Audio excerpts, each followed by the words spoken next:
Découvrez dans cette vidéo comment nettoyer vos images dans Capture One 10.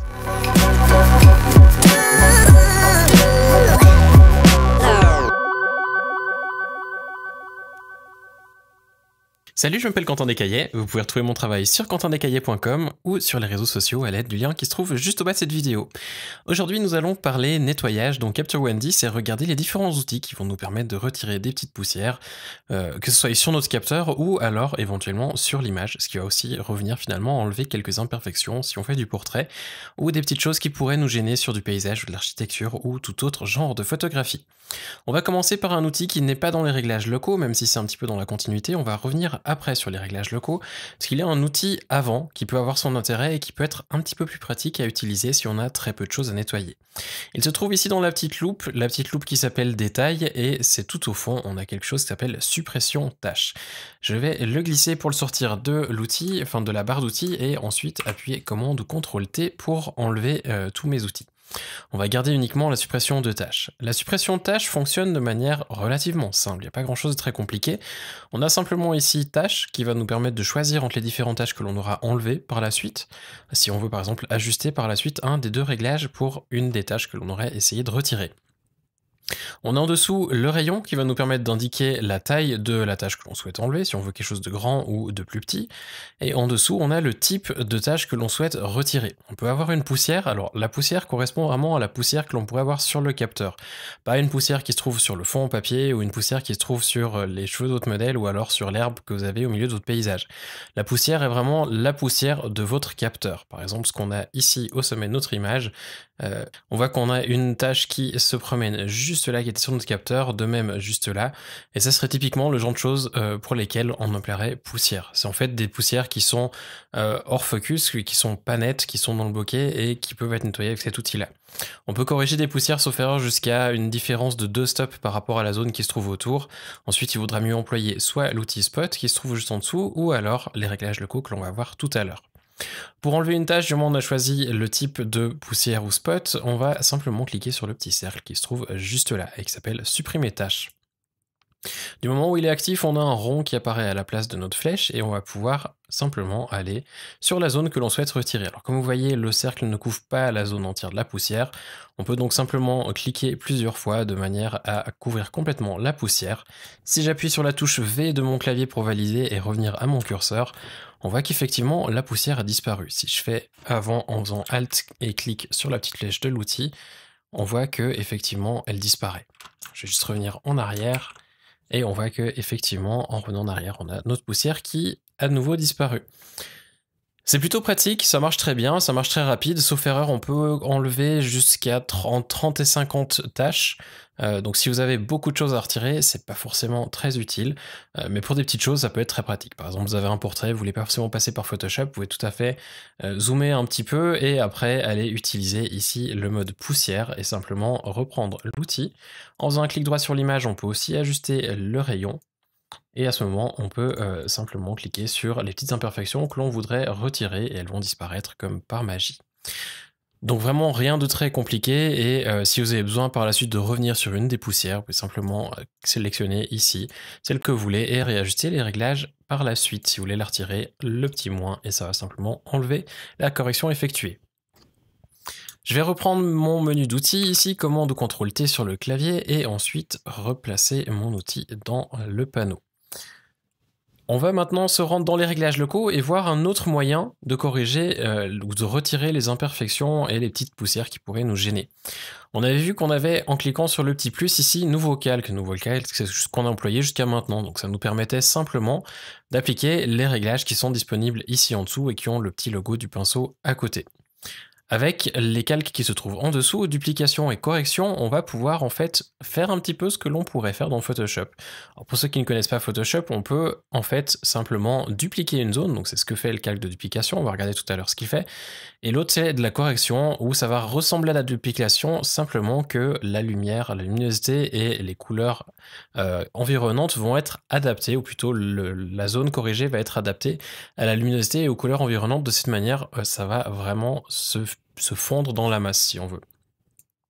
Si je clique ici pour commencer, hop, on va en faire un qui s'appelle correction. et on va en prendre un autre que l'on va appeler duplication, comme ça on pourra travailler sur les deux et voir exactement ce qu'ils font.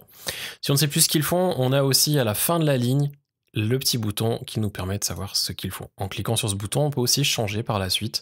Si finalement on se rend compte que la correction n'est pas vraiment utile, on peut le passer en duplication ou alors passer en réglage. Avec le calque, avec le mode duplication, on va prendre le pinceau, comme on le faisait pour dessiner un masque sur nos calques de réglage standard. Et les outils disponibles, les options de l'outil restent exactement les mêmes. Donc on a toujours nos tailles, dureté, opacité, flux, l'aérographe et les niveaux de pression, ainsi que le masque automatique. Et bien entendu, on peut toujours lier le pinceau à la gomme. Je vais ici laisser opacité et flux à 100 pour vous montrer comment ça marche, et la dureté, on va la monter un petit peu. Je vais prendre un pinceau plus grand, on va regarder si on prend par exemple ici le visage entier, ce que l'on peut faire. Donc duplication, du moment où j'ai cliqué sur une zone, on a un autre point qui apparaît avec une flèche. La flèche nous indique simplement que le point qui se trouve là est pris et déplacé ici. C'est pas le point, juste l'intérieur du point qui est déplacé, mais vraiment la taille du pinceau. Donc si on le place au milieu, on voit qu'on a un bout du jeans qui est pris, et pour la peine, on le retrouve ici en haut sur le visage de notre modèle.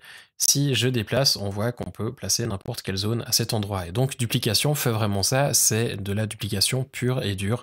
Il n'y a pas de magie, il n'y a pas d'adaptation ou quoi que ce soit, ça va pas se mélanger avec le reste, sauf si vous placez votre outil au bon endroit pour dupliquer des zones qui correspondent en termes de lumière et en termes de couleur. Si je le désactive pour masquer ce qu'on vient de faire, on va prendre correction et on va regarder faire la même chose. Je clique sur le visage et on voit que là on a quelque chose quand même qui se passe qui est un petit peu différent tout à l'heure. Ça fonctionne de la même manière, donc on a toujours notre petit cercle qui est pris et qui est déplacé, simplement que ça se mélange un petit peu avec ce qu'il y a autour. On voit que c'est pas tout à fait la même couleur, ça se mélange un petit peu avec la couleur de ton chair et la couleur des cheveux qu'il y a autour, et en termes de luminosité c'est un petit peu plus foncé que ce que l'on a ici. En pratique, si on emploie cela de manière un petit peu plus intelligente que juste faire des horreurs comme on vient de faire là, je vais simplement ici, hop, enlever mes deux calques et on va regarder en zoomant un petit peu. Par exemple, sur le fond, ici, on a des petites traces de peinture et des petites taches, des petites poussières qui traînent par terre. Si je prends ici un calque de correction, par exemple, je vais prendre simplement l'appeler nettoyage fond, en abrégé, comme ça on va éviter les fautes d'orthographe. On va définir la taille un petit peu plus petit. On clique une première fois, ça va nous bouger un deuxième point un peu ailleurs. On va simplement aller le chercher et le déplacer sur une zone qui nous permettrait de faire la correction. Je vais le prendre juste à côté, je vais pas besoin d'aller très loin finalement pour la correction à faire. Et du moment où c'est créé, après, je vais pouvoir peindre sur d'autres zones. Donc on n'est pas restreint à faire un calque par point à nettoyer. Donc là, du moment où on a notre point qui est défini, on peut aller par exemple prendre ici, peindre dessus et on voit que ça disparaît. En fait, ça disparaît parce que ça va prendre exactement la même chose que là. Donc c'est-à-dire que où on vient de peindre ici, si je fais M sur mon clavier pour afficher le masque, on voit qu'on a un deuxième petit rond là. Il faut imaginer qu'il y a une flèche qui va venir comme ça et prendre dans la zone qui se trouve juste là, qui correspondrait un petit peu à la flèche que l'on a là. Et du coup, on peut après commencer à faire des corrections un petit peu à gauche à droite. Il faut juste faire attention de ne pas prendre des zones, par exemple, qui pourraient reprendre une autre poussière et la placer à la place de la zone que l'on veut corriger. Ça va garder toujours le même vecteur pour aller sélectionner la correction. Je appuie sur M et on voit que effectivement ça fait nos corrections et c'est plutôt pratique parce que du coup on pourrait nettoyer notre fond assez rapidement sur notre fichier brut et si l'on n'a pas envie de passer par Photoshop, ça peut nous faire gagner du temps. Le cal de duplication ferait exactement pareil, on va simplement l'activer ici. Donc ça c'est avec la correction en duplication, ça c'était sans et ça c'est avec. La différence avec la correction c'est simplement que la duplication donc prend la zone que l'on indique, elle va la placer telle qu'elle est, alors que la correction va essayer d'adapter par rapport à ce qui se trouve autour. De cette manière, ce sera un peu plus pratique, on va dire, on a moins besoin d'être précis. Si je prends une zone qui pourrait permettre de voir un petit peu mieux ça, par exemple ici sur les tons chers, si on a cette petite correction ici, la petite cicatrice que l'on veut enlever, on peut passer ici simplement avec notre pinceau, et on voit que ça va aller prendre un petit peu plus loin et qu'on n'y voit quasiment que du feu. Par contre, si je le place en duplication, ça peut être un petit peu problématique. Mais ici, en l'occurrence, la zone est bien choisie autour. On va créer un deuxième avec une duplication un petit peu plus bizarre. On va l'appeler peau et on va désactiver ce qu'il y a juste là. On va le prendre donc en duplication, on passe sur notre petite zone, ça va nous créer un point complètement ailleurs. On va le prendre par exemple ici, qui n'a strictement rien à voir en termes de luminosité. On voit que ça fait simplement dupliquer la zone. Si je le passe maintenant en correction, la correction est relativement bien appliquée. Maintenant, ça va un petit peu trop bas. On peut simplement remonter notre point de manière à éviter d'avoir le bord du bras.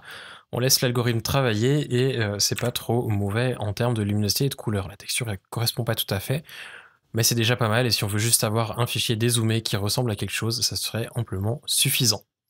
C'est un petit peu tout ce qu'il y a à dire par rapport aux calques de correction et de duplication, ainsi que l'outil de suppression tâche. Il n'y a pas grand chose d'autre là-dessus. Mais si vous voulez avoir des questions à ce propos, n'hésitez pas à les laisser juste en dessous en commentaire. Pensez aussi à vous abonner à la chaîne, de cette manière vous serez informé de la sortie des prochaines vidéos. Et en attendant celle-ci, je vous souhaite de passer une excellente journée. À bientôt!